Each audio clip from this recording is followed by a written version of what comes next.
As a finance leader in a startup or scale up, do you spend your time firefighting and really struggle with that bulging inbox and also with people constantly coming to your desk or slacking you with requests? I know I certainly have in the past, and today I wanted to take you through a technique that helped me with prioritization and time management.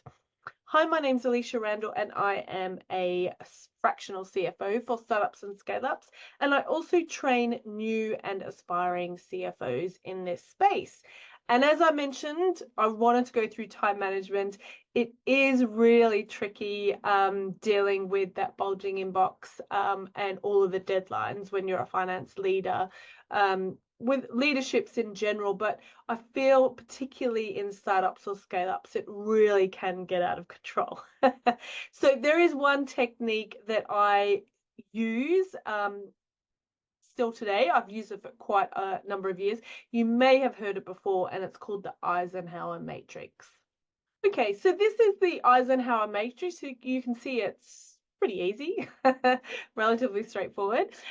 So you have 4 quadrants: do, decide, delegate, and delete.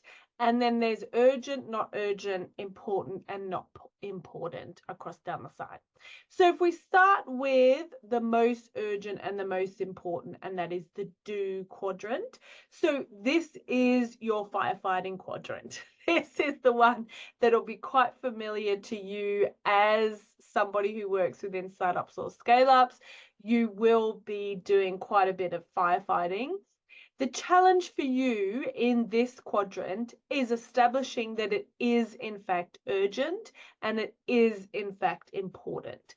Sometimes on the surface, things can look like they are in this quadrant and that you need to drop everything to deal with this particular task or request.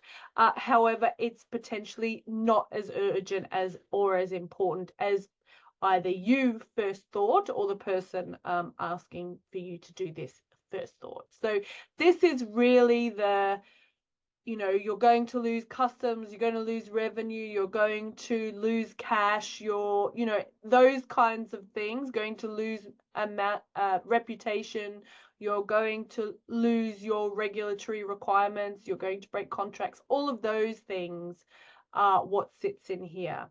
And the challenge, as I said, is to establish that it is actually in this quadrant. So this is a no-brainer otherwise, that you just drop everything and you do it. The next one is things that aren't urgent but are really important. And this is a big one to understand, particularly when you're moving into a leadership role. As a more junior member of the team, you probably wouldn't spend as much time maybe here as what your leaders will. But this is the area that you should be spending most of your time. So in here, it's all about strategy. It's all about planning. It's thinking about long term. None of these things are urgent, but they are really important. And ultimately, if you don't spend enough time in here, you're going to be spending too much time in here. So a perfect example is you have your processes. Say, for example, when you first start in a leadership role in a new company, you see that when a supplier wants to change their bank details, there are no processes in place to deal with that request. So as an experienced finance person, that this is really important, and you put a process in quite quickly so everyone around the business and everybody in your team knows that when a supplier decides to change their bank details, there is a process that they need to follow. So that is a perfect example of something that's not urgent and important.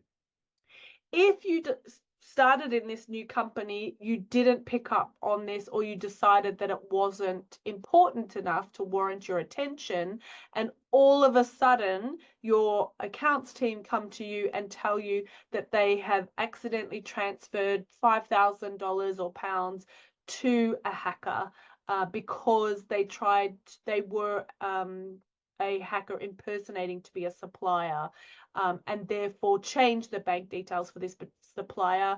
the supplier found out about it, but it was too late. You've already transferred £5,000. You are then in urgent firefighting mode and you have to deal with this quickly. And potentially that £5,000 is lost. So you can see here quite quickly that the decide quadrant rather, of spending enough time in this quadrant on items that are important but not urgent can really affect this quadrant and the amount of times you spend in this quadrant. So as I said, this is the quadrant that you need to be spending most of your time. The next thing are things that are urgent but potentially not important. So things, maybe it's, somebody within the business needs a bit of a metric to help them with their presentation to their team. They're doing that presentation in an hour. They forgot to ask you, so it's a bit urgent because they need it in the next hour. But really, it's not massively important from a business perspective. If these KPIs are slightly incorrect, so you don't have the time to check them, not that that's going to happen because you don't do it, but you know what I'm saying, then therefore you delegate those tasks. If it's a metric that's going to an investor that could potentially be a lead investor, then obviously you can get your team to prepare it, but you would want to review it. You'd want to spend that time to make sure that it's accurate. Or say it's the first time that you've reported to a FCA regulatory requirement, and you would want to make sure that you review that or even prepare the first time you do this report. And so therefore you wouldn't delegate, but maybe the second or third time once you've trained your team up, it is urgent, say on the day that it's due, but it's not as important. They've done it before, they know how to do it, it's all okay. So anything that's urgent, decide whether you need to do this because it's really important, or at least review it, or if you can delegate that to your team. And then finally, there are things that aren't urgent, but also aren't important, and these are the things that you delete. It again is important to understand, because it's the extreme of the do quadrant to the delete quadrant. It's important to decide that it is actually not important, and therefore you can delete this task. There may be things you don't want to get confused between these two quadrants. Just because something's urgent doesn't mean that it's not important. So just be sure that you're very clear whether it is important or not important. A perfect example is if you work within the finance industry, you already have a pretty good personal brand, you're well known, and you're asked if you would like to join a podcast. The podcast, potentially may not be overly interesting. It doesn't have to you and your career. It doesn't quite talk to the people that you want to develop your brand with, and therefore that request you could potentially politely decline and delete it. So a bit of a random one, probably because that came up to me this week. But anyway, but you could, there's plenty of times where there's things that they're just not urgent, they're not important, so you delete them. This one sometimes is the hardest quadrant, particularly if you're, growing within your role, you're brand new in the role, perhaps you deal with a little bit of self-confidence issues, or, you haven't been a leader for very long. Saying no to things sometimes are just as important as saying yes. And not only does it save your time management, but it also, saves a lot of headache and a lot of brain space. So I would really urge you to consider saying no when things are not urgent and not important. They're really, really, they're really critical for you and your career.